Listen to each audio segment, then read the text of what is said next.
Here we are with a quick overview of the backyard garden. We are ready to go downstairs and give you guys a quick tour. We have a nice bowl here, which I'm going to show you in a second, and some pruners. Not for pruning, maybe for harvesting. So let's go down and see what we got.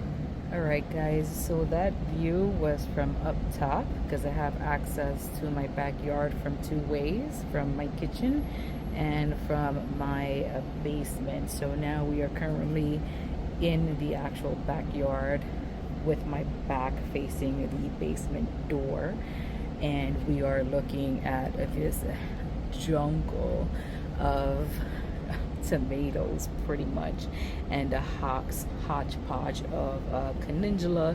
There is some weeds in here. I have not been able to weed.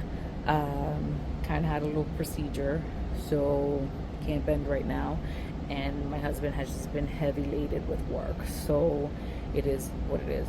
Can't weed anyway, it's his job. So we're just dealing with it, and besides, it is the ending of July, and the garden, as you can see, it is exploding with growth, and I'm not mad about it. I'm just letting it be. I'm letting it rock.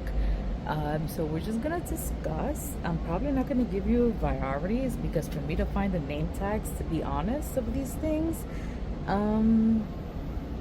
they're kind of lost. So if I remember, I'll let you know. If not, watch a video prior to this one, when me and my husband kind of put these in the ground, and hopefully I've showed you the name tags of them because I don't remember, and that'll hopefully give you an idea of what is in the holes. But here in this bed that we actually installed this year, it's actually an in-ground bed. We actually have mostly cherry tomatoes, and this guy here is probably as tall as I am, and some calendulas that are mixed in with some weeds, as I already stated. I think these are mainly sun gold.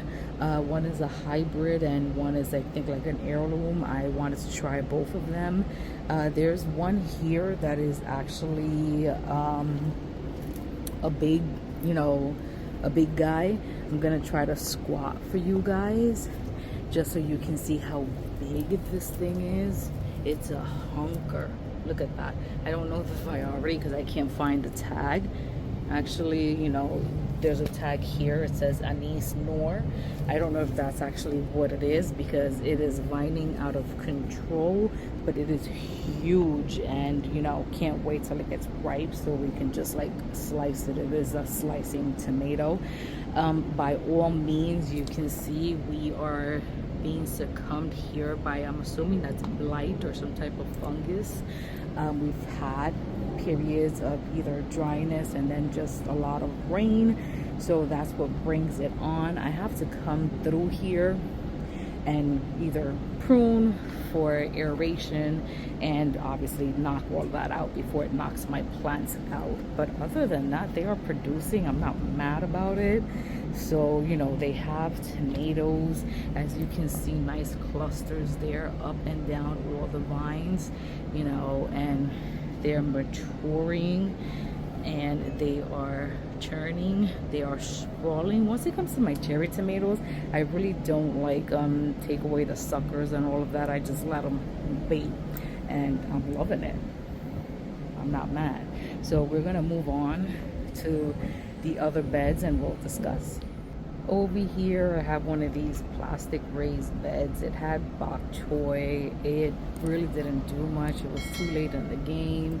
We had cold spells, hot spells, so I got kind of confused. It flowered, pollinators enjoyed it, and I just let it dry out and kind of just cut it out. There's this one right here that's being a trooper, but I'm just letting it hang out. Over here we have our cucumbers, and I did this like DIY trellis for it with T-post, and it worked. But these are my early succession cucumbers, and as you can see, they're like succumbing to the weather and all of that. They're really not putting anything out right now, so I am just going to pull this out and just restart so I could have a late harvest, a late fall harvest of cucumbers. So you know, that's pretty much that. But like I say here, I'm going to show you the good, the bad, and the ugly. And considering this the ugly, but you know, that's what happens with early successions of cucumbers.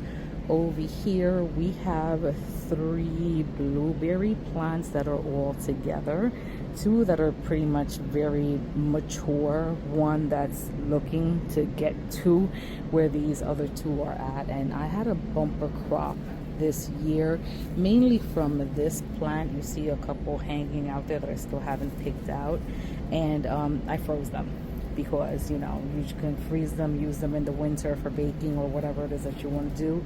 Here we just use them for smoothies, but they were delicious. I had some fresh and yum yum yum yum. All right, moving along.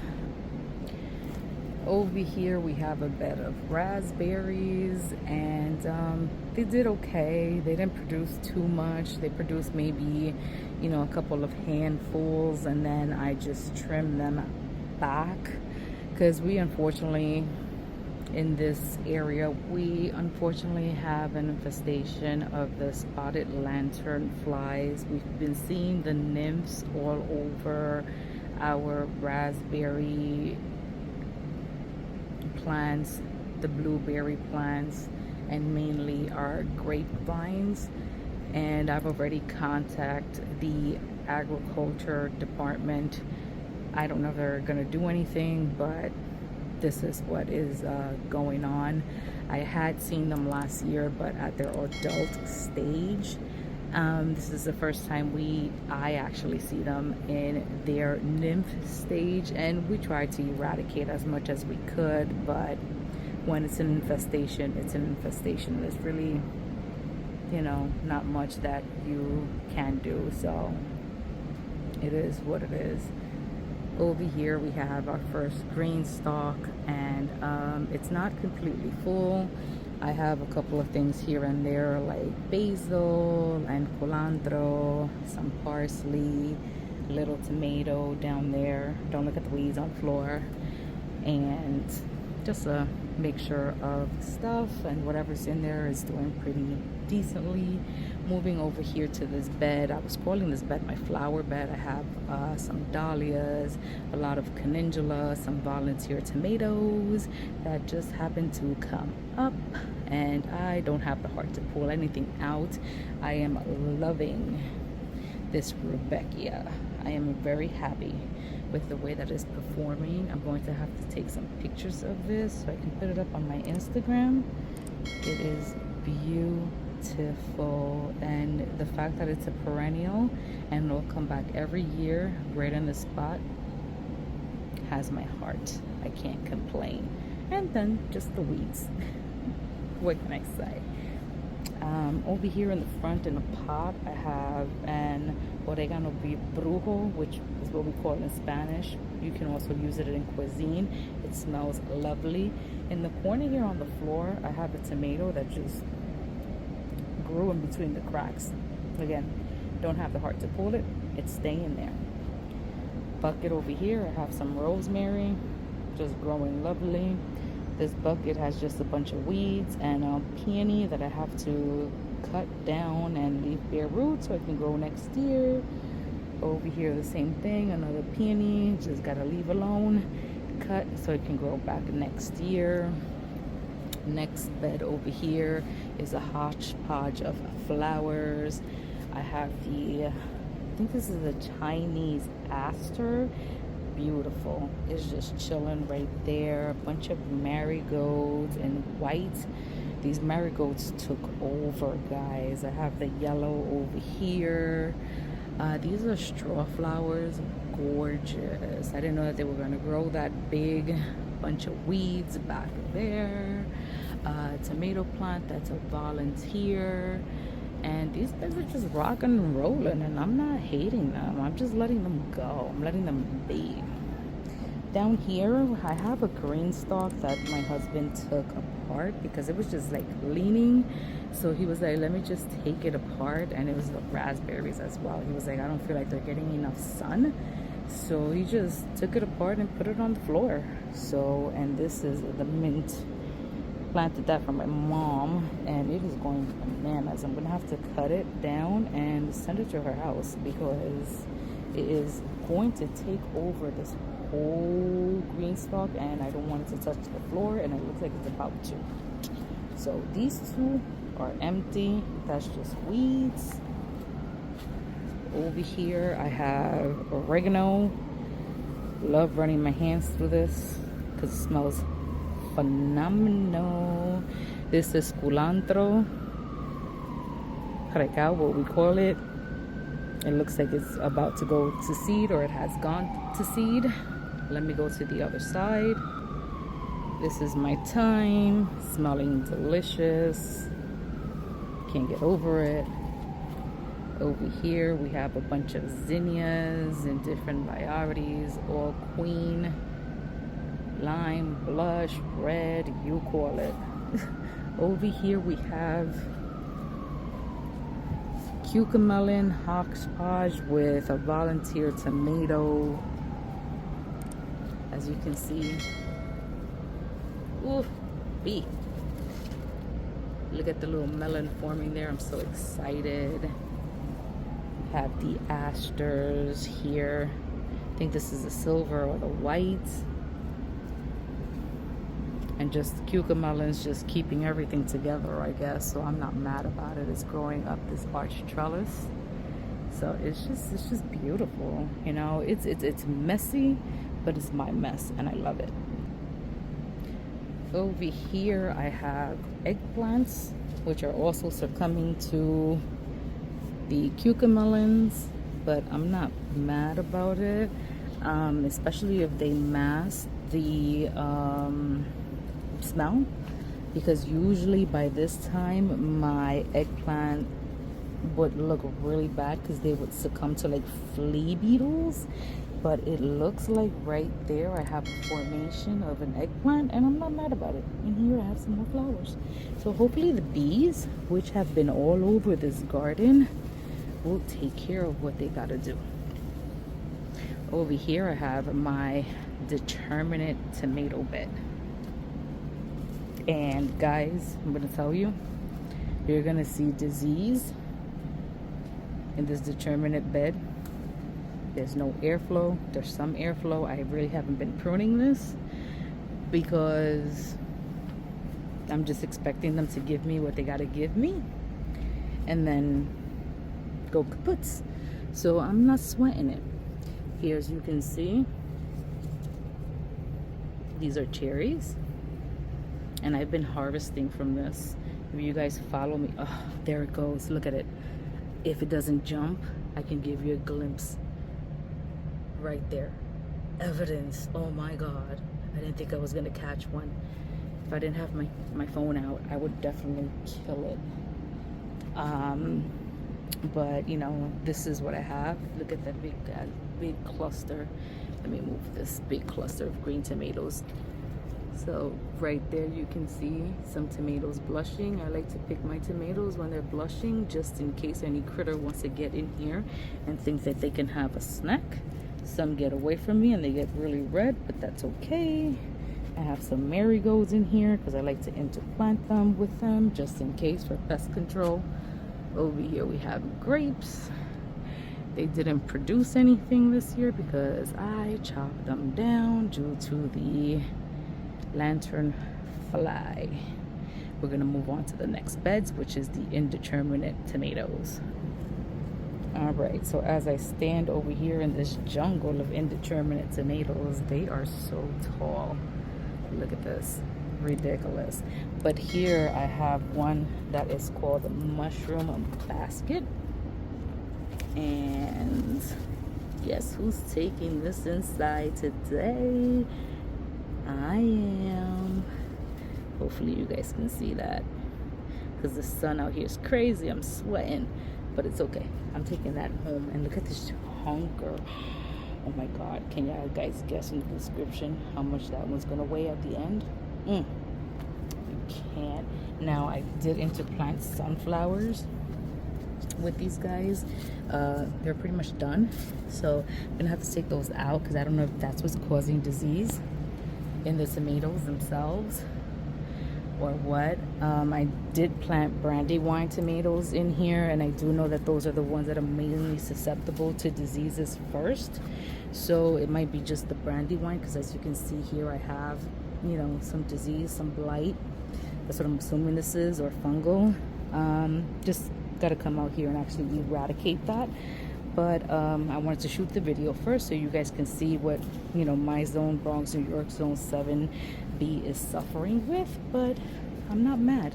They're producing. Oh God, I wish I can zoom in, but these leaves won't let you guys see. But I'm gonna show you what I harvest. A picture at the end. But look at all of this. Look at all of that. Oh my God. These are cherries. I think these cherries were volunteer because I wasn't trying to put all these cherries in with my slicers, but it is what it is. They came out on their own and I was not trying to take them out. More marigolds interplanted with my tomatoes. I'm gonna come over here and look at that boy right there. Now look at this guy. You get a good glimpse of it. It's a triple L crop. I can tell you that because the tag is right there. I have more hanging low down here that are going to be ready hopefully soon. I am going to be losing my mind harvesting tomatoes here very, very shortly. A picture at the end of the video, definitely. Now we're gonna move over to our pepper bed. Now the pepper plants look dehydrated, like they need some water, but I'm not gonna feed them water because it's literally in the midst of the afternoon, and they will do that. They will wilt a little bit just like your cucumbers do. But look at this monster, look at this beast. Now I'm not digging in there. The leaves are getting in the way. Look at it. I'm not gonna dig in there to find out what exactly pepper it is, but these peppers are producing ridiculously. Look at that, that's just beautiful. Those are albino or Santa Fe. I have purple ones. I have everything planted, you know, in here. The jalapenos are immensely huge. I have cayenne peppers that are this big. Guys, I hope the quality of this video is good because with the sun I can't see anything. These are the lemon drops that are big but not yellow yet. And I have bells in between here. I have giant marconis. This is a giant marconi right here that is just going absolutely bananas. I mean, this is just crazy. These are bells growing here. If I can move the leaf, I mean, it's just abundance. The heat, the water, everything has just been immensely beautiful, and I cannot complain for this garden here. So yeah, so that is an overview of the garden. Hopefully I got good shots because the sun is just ridiculous. I'm not going to show you the harvesting portion because it's really hot out here, and I'm just going to try to do that really quickly and just put it in my little bucket that I have here, which I think I underestimated what's going to happen. I think it's too tiny, but it's okay. I'm just gonna go ahead and pick. I'm gonna take a picture. I'll attach it either to the thumbnail or at the end of the video. Either way you will see it. Stay in tune with the socials of USG because you definitely will get more current updates on there. And as always, like, comment, and subscribe, and we will see you guys on the next one. Bye.